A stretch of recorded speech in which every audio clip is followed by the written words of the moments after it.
On today's episode, we share 9 sentences we want to hear from our staff on a daily basis. You know, the ones that make for better experiences for both our campers and our staff, and parents and donors, and anyone else we may work with during our camp season. Join us to hear what phrases to add to your leadership training this summer.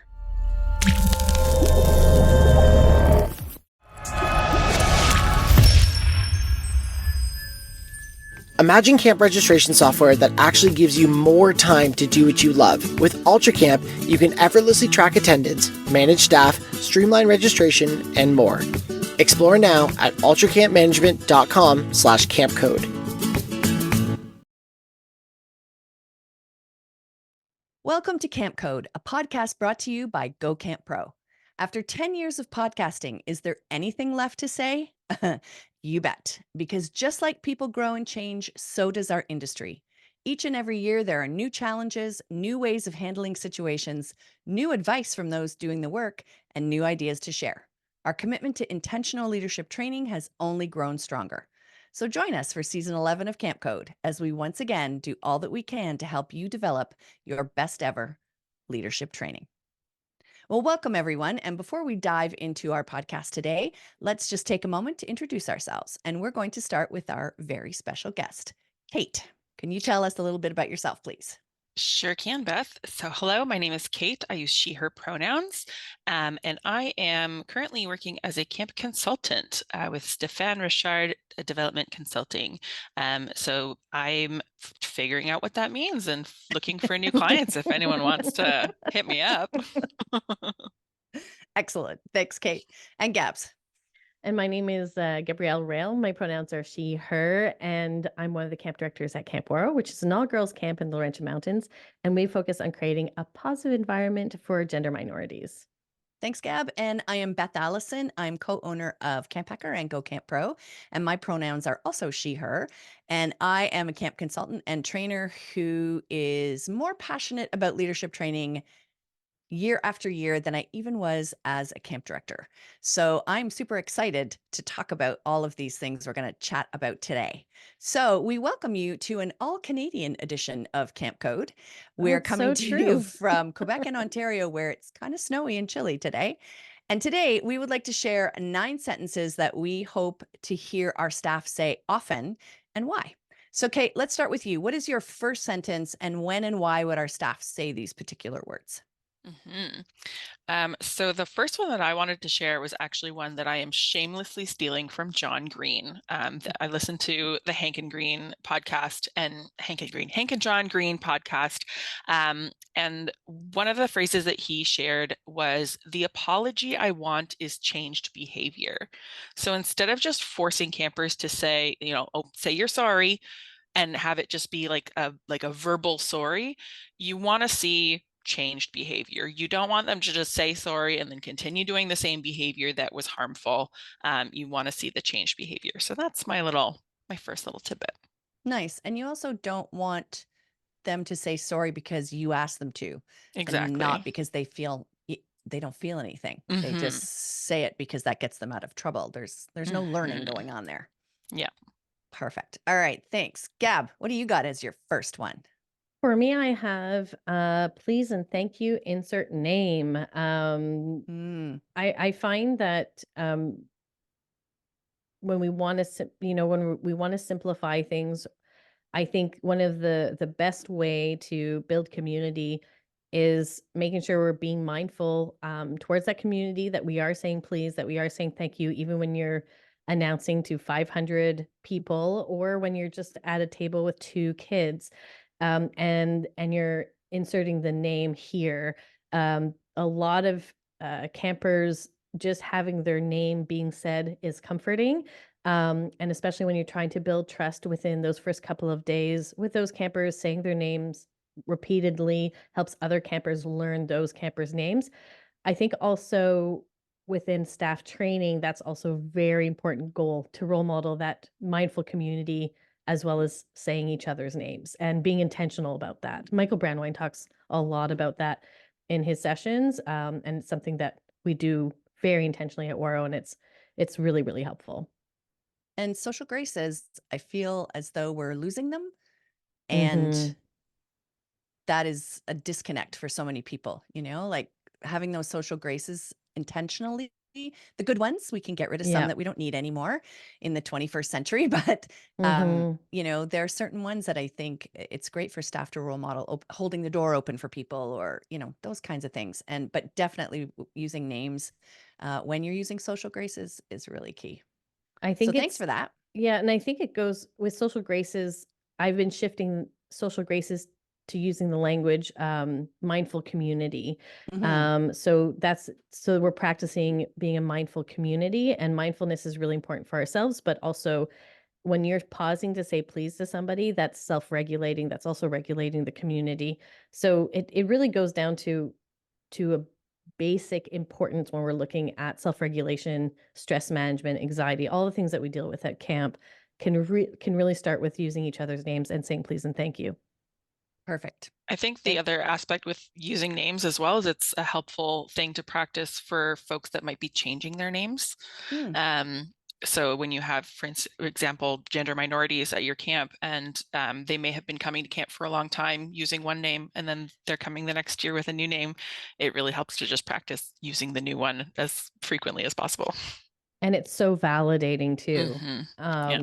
And talk about feeling safe when you hear your name being said, when you're maybe had a different name a season before. I love that, Yeah. Kate. That's great. Thanks, Gab. My first one is, oops, I made a mistake. And there are 1,000 ways to say that you messed up. You don't have to use that one. So, you can even say something like, wow, that was a real whopper, or I can't believe I did that again. But that can even convey the idea that mistakes happen all the time. And sometimes they can even be funny. Not always, but sometimes. Emphasizing that we're comfortable with errors is really essential to building resilience, both for our staff and for our campers. And being vulnerable enough to say it in front of someone else should be a regular part of a camp day. And you can practice sharing past mistakes with partners during training, starting small, and then asking folks to share bigger mistakes they've made in the past that they're comfortable sharing. And it can help people really feel at ease owning up to a mistake. And you can even end a short sentence on sharing mistakes by asking staff in a large group discussion what a mistake taught them. And they don't even have to necessarily share the mistake, just what the lesson was.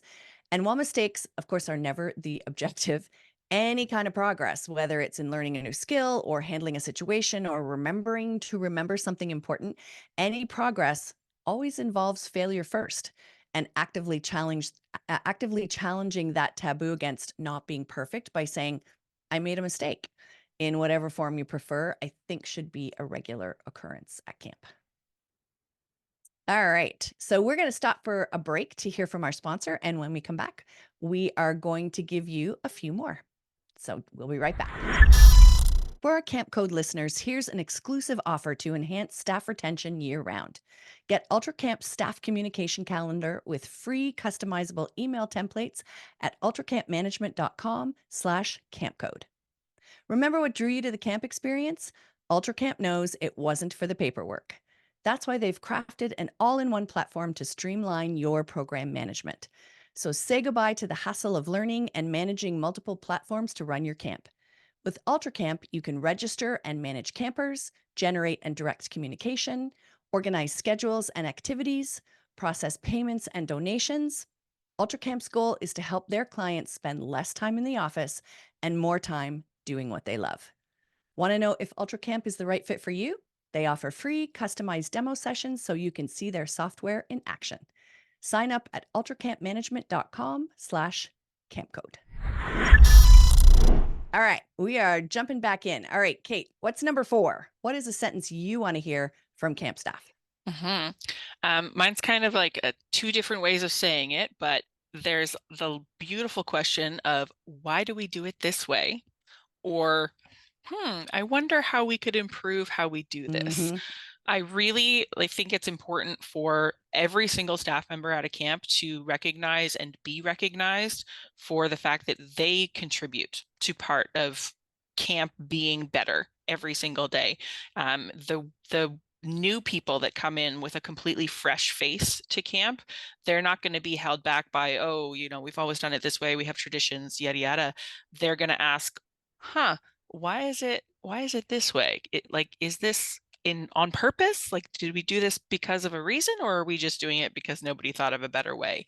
And I think that those insights can be super, super valuable, and it can really give the staff members ownership over their summer. It makes them feel more engaged. It makes them feel like they're part of the bigger picture in a much more serious way.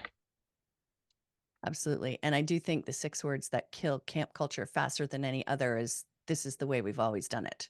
Absolutely. Yes. Um, Mm-hmm. so changing that up or having a new perspective is always, to me, a welcome thing. Hmm. Okay, Gab, what do you got? I have, this is probably a little bit more towards your leadership team or people that are supervising other staff members. But I have, what have you tried when they come to you with a problem, especially young supervisors are sometimes really eager to like give the answers right away, like I have the answer, and it's like, yeah, you do, because and that's why you're in this position, like we we Exactly. we know you do. And I find just when a staff member does come to you, part of building trust is getting curious about what they have done, and it gives you a wonderful opportunity to, one, hear all of the things that this person has tried. It stops you from maybe suggesting the things that they've already tried, which is sometimes really frustrating if anybody's, you ask for help and they're like, "Have you tried turning on and off your computer?" And you're like, "Yes, I have obviously tried doing that." So, so we want to eliminate that frustration. Um, but two, it gives that supervisor to say, "Oh wow, okay, so you've tried a lot of different things with that kid.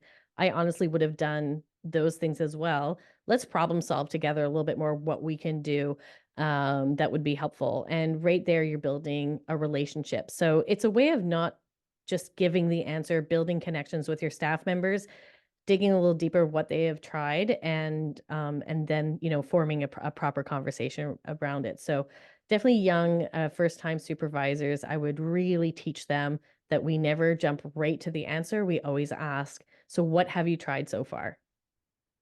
Perfect. Love it. I think an Well, important thing to add to that as well is the follow-up of like, if they have said, well, I haven't tried anything, it's sort of sending them back along their way and be like, okay, Right. well, why don't you try a thing? Yeah. And then come back and we'll see. It's I think there's has that ever happened to you, Kate? I don't know what you're talking about. I think that, it gives also the permission that I'm allowed to try some stuff first too. So Mhm. there's something kind of really cool about it. It's certainly gotten me out of hot water. I will say I usually have 3 or 4 different ideas of what they can try, and when I ask, I'm like, "Oh, they've done all those things." Great. I'm not gonna repeat myself and look like a jerk. So, yeah. Mhm. and gives them confidence too that Yeah. they've tried these things and you're like, "You know what? I was gonna suggest those. So great. But Yeah. what else can we try?" Yeah. And Mhm. sometimes you think you've only tried one thing and then you realize, "Oh, I've tried this, then we did this, then we did that." You're like, "Holy moly, like you've done so much." So, I think it's for first time supervisors, I think it's a great, great tool. Yeah. And something to role model to campers as well, right? Like Mhm. for counselors to ask kids the same thing when they get frustrated with a problem. "Okay, so what Yep. have you tried so far?" Yep, yep. Mhm. Okay. Perfect. Put them in a growth mindset. All right, my next one is, "I'm listening." And I love that phrase because it's used as both a confirmation and an invitation. It's like this open ended prompt when a camper looks troubled or starts to feel frustrated. The words "I'm listening" to me signal that there is space and a respect for the camper's voice. And it lets them know that you have time and you want to hear what they have to say and what they're thinking or feeling. And the important part here, I think, is to teach staff not to jump in to fill the silence too quickly, but instead to pair that sentence, "I'm listening," with really sort of good listening body language that invites kids to fill that vacuum and share what's on their mind. And I think I would also work with staff to come up with phrases that follow "I'm listening" when there's a break in the camper's words, like, "Well, tell me more about that." So I think we all need to practice listening to one another these days a little bit more, and also in being okay to sit with that silence for a bit too. So that's my next one.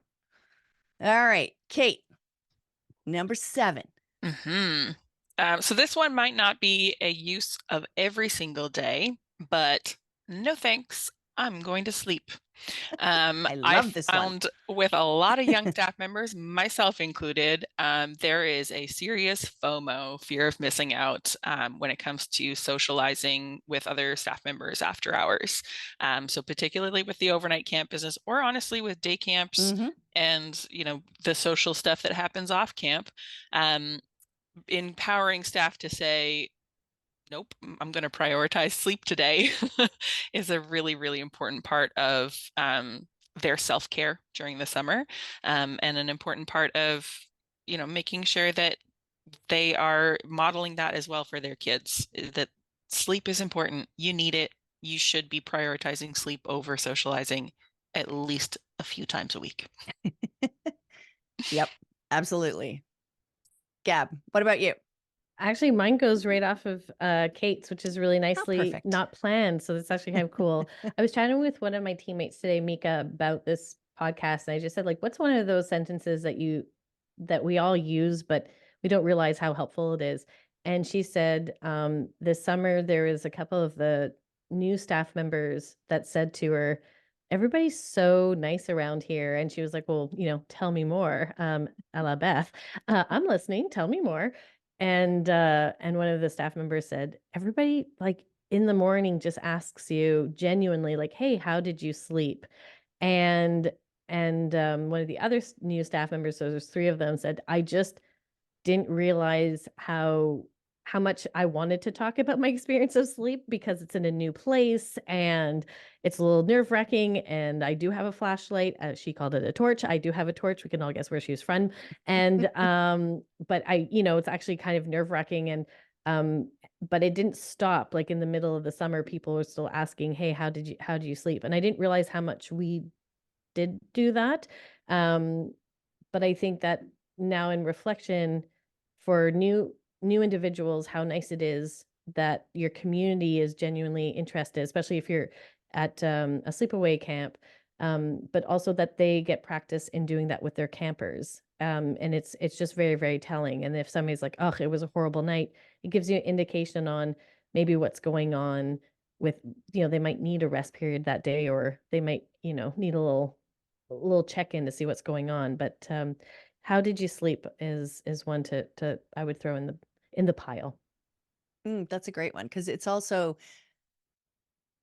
sort of an entrance into why didn't you sleep well? So there could Exactly. be other things going on. They're Mhm. missing home, their bed's uncomfortable, they have too much on their mind. They ate ice cream at midnight. I don't know. There's all kinds of things there, but sometimes they just need to talk about it or not. But good things to tuck away if right when you ask isn't the best time to ask for those follow-up questions. Tell me more about that as flags going up and everyone's singing the national anthem or something. But to tuck it away for later. All right. So, my final sentence that I want to hear from staff is I need some help. I want to hear that for little things like moving a table or putting away equipment to big things like I'm really struggling helping this camper, or I'm having a hard time dealing with everything today and I could use a hand, or do you have time for a chat? I need somebody to bounce things off of, or I'm not sure what to do. Can you help me?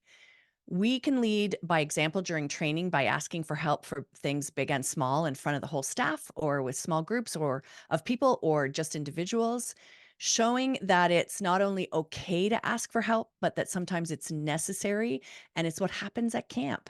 It shows people that nobody is perfect and we don't expect them to be able to do it all on their own all the time, and that asking for help is a sign of courage and vulnerability, but also strength and wisdom. And we all need help from time to time. And having staff role model this to campers is such a great way to help them learn this life skill. I would also run a short session during training about asking for help and start by doing some activity that you need to ask their help with, like maybe taking all the canoes down to the beach from storage, and then get staff to share why you asked for help, how asking for help made a difference, how it made them feel to help you. And then, of course, ask them why you ran this short session and you'll get all the right answers. So I would get them to sit in pairs and come up with ways that they can ask campers to help them and what campers will get out of helping, how it's not just beneficial for the person asking. sometimes it's beneficial for the person helping. All right. Kate, did you want to say something more about that? I would probably just add the flip side to it, which I would love to see more staff members using the phrase, how can I help? Or Mm-hmm. what can I do to help? Whether it's offering to help a peer or a person on leadership team or whatever, but it also applies to their campers. When a camper is talking about all the things that they're having an issue is, it's okay, well, what can I do to help? Like, what is the thing that you would like to have me help you with in this scenario? I think that's another side of the coin. Yeah, absolutely. I was training at a camp this past summer, and I did a whole session on the big picture at camp and taught them to say, how can I help? So when anything happens at camp, whether it's something you're frustrated about, like dinner's going to be late, or something, a game isn't ready to play for evening program or whatever it is, instead of standing there getting frustrated, to say, well, how can I help in this situation? And the executive director and director were not in the room when we did the session, and they came in at supper time later that day, like hours later. I'd done it first thing in the morning, and said, I don't know what you said this morning, but all they ask is, how can I help? Can I help with that? Do you need any help? So I thought it was really great because they were putting it all to practice. But I think sometimes, especially when we're tired, we get into that mindset of, oh, I'm just frustrated. And what I really should just stop and do is say, how can I help in this situation? Is there a way I can help? So I love that, Kate. Thank you. All right, Gab, it is time for your famous recap. Are you ready? Recap, recap, recap. Yes, indeed. Picture this. Day one, you stand on stage. There's 138 counselors standing in front of you. You only need 70 of them, but you've overhired. Good for you. And you stand up and you say, I need help. And everybody looks at you in a paralyzed way. And you've planted people in the audience, and 4 people lift up their hand and they say, we can help. And you say, thank you, so and so, so and so, so and so, by using their names.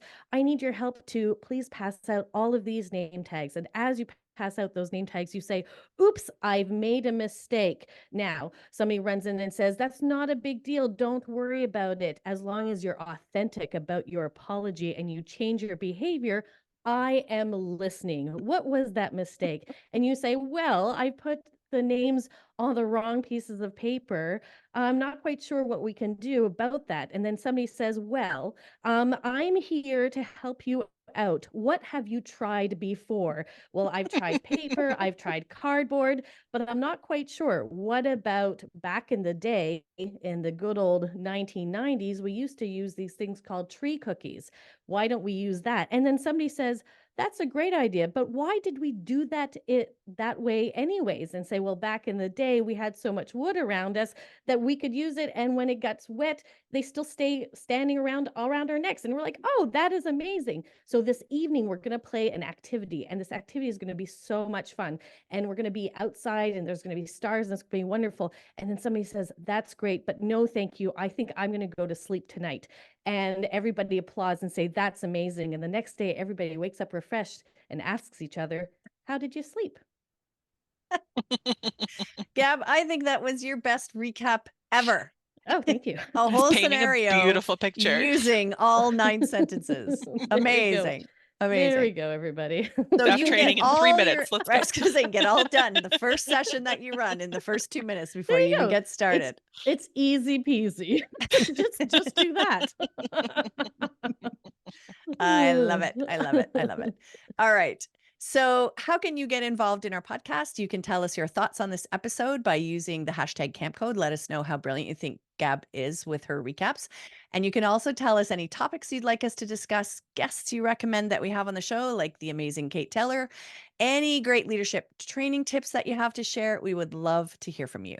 And if you found our podcast to be useful, we would love it if you could leave us a rating and review in your podcasting app. And here's how you can contact each one of us individually if you'd like to. So, Kate, where can they find you? So I'm available at kate@stephanerichard.ca. That's my fancy new consulting email. Or you can find me on the artist formerly known as Twitter at this Kate Taylor. And can you spell Stephan Richard for us, please, for those who are not from Quebec? Yes, STEPHAN EPHANE Richard, like Richard, RICHARD.ca. Perfect. Thanks so much. And Gabs. That's great. You can get in touch with me at info@ouareau.com. And you can also check out where I work at ouareau.com. And Ouareau is all of the vowels, OUAREAU.com. Thanks, Gab. You can email me directly at beth@gocamp.pro, or you can check out our website, gocamp.pro. For our next podcast, helping our staff deal with stress. So, it's going to be a very short little episode. All right. So, our final segment on each podcast is a best practice for leadership training. And again, we would love to hear some of your memorable moments or your most effective training tips. And you can tell us what they are using that hashtag CampCode. And this week's best practice is coming from Kate. Yes, it is. So my best practice tip is that, all of these beautiful sentences that we want staff to say, we can definitely think of a whole bunch of sentences we don't want our staff to say. And Yes. this could be something that, you come up with yourself. It could be something that you could use as part of leadership team training, coming up with a brainstorm of all of the different sentences you don't want to hear this summer and how are we going to avoid having our staff say them. But, I'll just throw out a few for ideas for you. First one, I don't have time for that. We want our staff to remember that we want to make time for things, whether that's problem solving with a camper or conflict mediation or whatever it is. We want our staff to remember that they get to make time for the things that they want to prioritize, and diminishing somebody's request by saying that you don't have time for it is not the vibe. That's not my job. What is your job? Everything at camp is everybody's job. It's not necessarily that we don't want staff to be able to say no to things when we ask them to do something, but it is that we want them to have the attitude of, how can I help, rather than the flip side of, you didn't put that in my job description. Some other little ones, saying to a camper, calm down, or you're okay, when they're upset. It's really diminishing their feelings. It's not healthy communication for the kid. It really dismisses their feelings, and maybe they're not okay. You should probably check.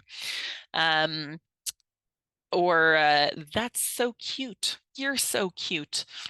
It's really infantilizing for our campers, and it does kind of focus on their appearance more than any value that they may be adding with their whatever cute thing that they were doing. It's better to sort of focus on something a little bit more specific that you can praise for this camper. It's not a horrendous thing to say if you slip it in every now and then, but if that's the only thing that you ever tell this one camper, that they're cute and that's the only value that they're adding to camp, that's not gonna serve them well. Great. Thank you, Kate. All right. Camp Code is part of the Go Camp Pro podcast network, and you can check out all our other podcasts at gocamp.pro/podcasts.